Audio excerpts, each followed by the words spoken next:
Well, the hopper bugs don't really fly. I mean, they're called hoppers because they hop. They have these back legs that fold up, and they can propel themselves up, and they catch air drafts and can soar.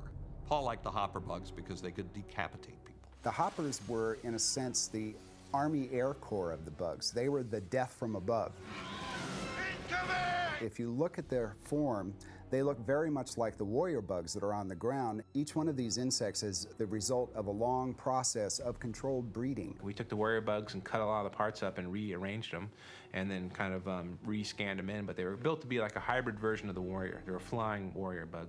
And we tried to give them like a more of a unusual kind of a paint job, since there's something that can fly, and drew a lot on a lot of the beetles that have these refractive kind of coatings on them. Mainly to sort of insinuate that the things had like a different kind of an alloy, or they were a lightweight version, you know, so that they could actually fly or glide. Paul wanted the leading edge of the hopper's wings to be like razor blades so they could chop people's heads off. We had been doing a number of pre-visualizations for these scenes that we call animatics, that kind of lay out the choreography of some of the more complicated motions and cuts.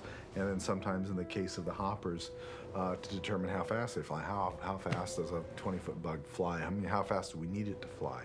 We needed to create these animatics for airspeed. We had these pre-visualizations that we were working on. It wasn't very difficult to make a little computer graphic human being and have a hopper come in and have his head, you know, fly off.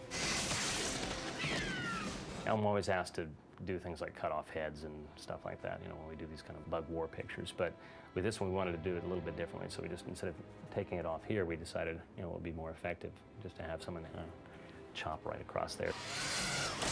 So we had to build a puppet again for that, where we had to, we basically yank lined it off. Action, Paul! The top of the head fit together, and it had to have some, you know, body motion, you know, and it had to turn around and react with the gun. And as it spins around, it, you know, it's got this sort of expression. And later, Phil Tippett went back in for the close-up of that head and digitally put in a wing, a hopper wing that comes by and slices it off.